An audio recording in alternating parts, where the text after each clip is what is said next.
ರೇಣುಕಾಸ್ವಾಮಿ ಕೊಲೆ ಪ್ರಕರಣದ ಆರೋಪಿಗಳಿಗೆ ಇಡೀ ಕೇಸೇ ಒಂದು ರೀತಿ ಕಬ್ಬಿಣದ ಕಡಲೆ ಆಗ್ತಾ ಇದೆ. ಎಲ್ಲದರಲ್ಲೂ ಕೂಡ ತಗ್ಲಾಕೋತಾ ಇದ್ದಾರೆ. ಯಾವುದೇ ಸಾಕ್ಷಿಗಳು ಇವರಿಗೆ ಪೂರಕವಾಗಿ ಇಲ್ಲವೇ ಇಲ್ಲ. ಎಲ್ಲ ಪೊಲೀಸರ ಪರವಾಗಿ ಬರ್ತಾ ಇದೆ ಎಲ್ಲ ಸಾಕ್ಷಿಗಳು ಕೂಡ. ಅದರಲ್ಲಿ DNA ಟೆಸ್ಟ್ ಅಂತ ಒಂದು ಮಾಡಿಸ್ತಾರೆ. ಆ DNA ಟೆಸ್ಟ್ ದೊಡ್ಡ ಮಟ್ಟದಲ್ಲಿ ಇವರಿಗೆ ಹೊಡೆತ ಕೊಟ್ಟಿದೆ.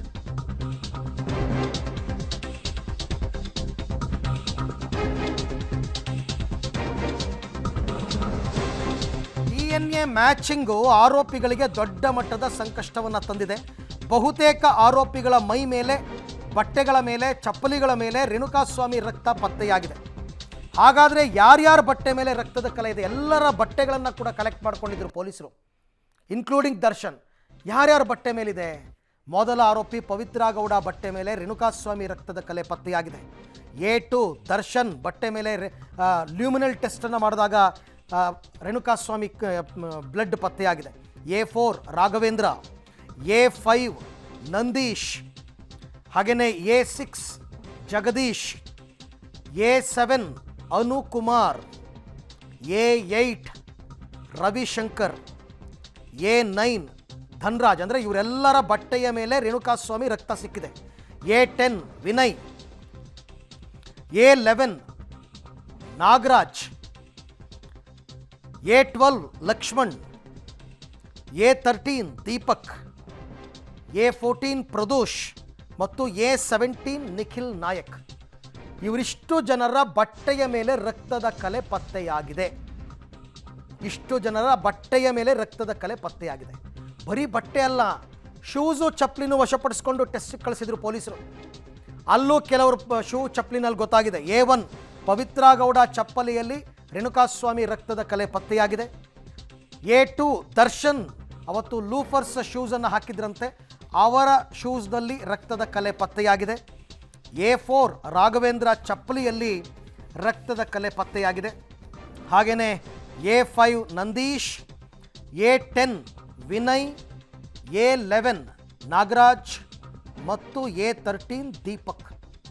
ಇವರ ಚಪ್ಪಲಿ ಮತ್ತು ಶೂಸ್ ಏನು ಹಾಕ್ಕೊಂಡಿದ್ರು ಅವತ್ತು ಅದನ್ನು ಪಡ್ಕೊಂಡು ಟೆಸ್ಟ್ ಕಳಿಸಿದಾಗ DNA ಮ್ಯಾಚ್ ಆಗಿದೆ. ರಕ್ತದ ಕಲೆ ಇರೋದು ಗೊತ್ತಾಗಿದೆ. ಒಂದು ಮೈಕ್ರೋಸ್ಕೋಪಿಕ್ ಡಾಟ್ ಇದ್ರೂ ಕೂಡ ರಕ್ತದ್ದು ಗೊತ್ತಾಗ್ಬಿಡುತ್ತೆ.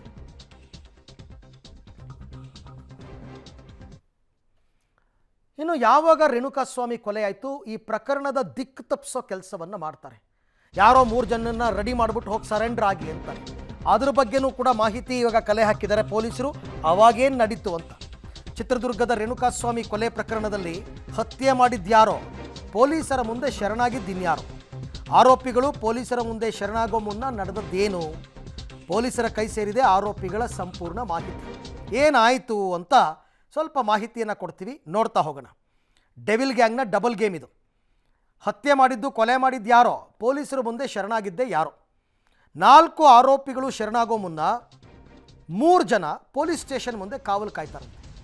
4 ಜನ ರೆಡಿ ಮಾಡಿಬಿಟ್ಟು ಹೋಗ್ರಪ್ಪ ಅಂದ್ಬಿಟ್ಟು ಸ್ಟೇಷನ್ ಹತ್ರ ಕಾವಲು ಕಾಯ್ತಾರೆ. ಶರಣಾಗತಿ ಆಗೋರನ್ನು ಕಾಯ್ತಾ ಇದ್ದಿದ್ದು ಯಾರು? ಪ್ರದೋಷ್, ವಿನಯ್ ಮತ್ತು ನಾಗರಾಜ್ ಕಾಯ್ತಾ ಇದ್ದವರು. ಶರಣಾಗೋದಕ್ಕೆ ಬಂದವರು ಯಾರು? ಕಾರ್ತಿಕ್ ಅಲಿಯಾಸ್ ಕಪ್ಪೆ, ಕೇಶವಮೂರ್ತಿ, ನಿಖಿಲ್ ನಾಯಕ್ ಮತ್ತು ರಘು. ಈ 4 ಬರೋದನ್ನು ಕಾಯ್ತಾ ಇದ್ರು 3 ಆರೋಪಿಗಳು. ಅಂದರೆ ಪೊಲೀಸರ ಮುಂದೆ ಶರಣಾಗ್ತಾರಾ, ಎಸ್ಕೇಪ್ ಆಗ್ಬಿಡ್ತಾರಾ ಎದುರ್ಕೊಂಡು ಅಂತ ಕಾಯ್ತಾ ಇದ್ರಂತೆ. ಇದಕ್ಕೆ ಪೂರಕವಾದ ಸಾಕ್ಷ್ಯಗಳು ಕೂಡ ಪೊಲೀಸರ ಕೈ ಸೇರಿದೆ. ಅದನ್ನು ಕೂಡ ಕೋರ್ಟ್ ಗಮನಕ್ಕೆ ಅವ್ರು ತರ್ತಾರೆ. ಹೆಂಗಾಯಿತು ಅಂತ. ಇನ್ಫ್ಯಾಕ್ಟ್ ಎಲ್ಲದರಲ್ಲೂ ಕೂಡ ವೃತ್ತಿಪರತೆಯನ್ನು ತೋರಿಸಿದ ಈ ಗ್ಯಾಂಗು ಈ 3 ಜನರನ್ನ ರೆಡಿ ಮಾಡೋದ್ರಲ್ಲಿ, ಅವ್ರನ್ನ ರೆಡಿ ಮಾಡಿ ಕರ್ಕೊಂಡು ಬರೋದ್ರಲ್ಲಿ ಫುಲ್ ಫೇಲ್ಯೂರ್ ಆಗ್ಬಿಡ್ತು. ಹಾಗಾಗೇ ಪ್ರಕರಣ ಬಯಲಿಗೆ ಬಂದಿದ್ದು. 3 ಜನ ಪೊಲೀಸರ ಮುಂದೆ ಹೋಗಿ ಸರೆಂಡರ್ ಆಗ್ಬಿಟ್ಟು ಒಬ್ಬೊಬ್ಬರು ಒಂದೊಂದು ರೀತಿ ಹೇಳಿಕೆ ಕೊಟ್ಟಿದ್ದಾರೆ ಪೊಲೀಸರ ಮುಂದೆ. ಈ ಬಗ್ಗೆ ಮತ್ತಷ್ಟು ಮಾಹಿತಿ ನನ್ನ ಕೊಲೀಗ ಮುರಳೀಧರ್ ಅವರಿಂದ ಪಡ್ಕೊಳ್ಳೋಣ. ಮುರಳಿ, ನನ್ನ ಪ್ರಕಾರ ಈ 3 ಜನ ಏನು ಪೊಲೀಸರ ಮುಂದೆ ಹೋಗಿ ಶರಣಾದರು, ಆ ಶರಣಾಗಿದ್ದರಿಂದಲೇ ಈ ಇಡೀ ಪ್ರಕರಣ ಬೆಳಕಿಗೆ ಬಂತು ಅಂತ ನನಗನ್ನಿಸ್ತಾ ಇದೆ. ಹೇಗೆ?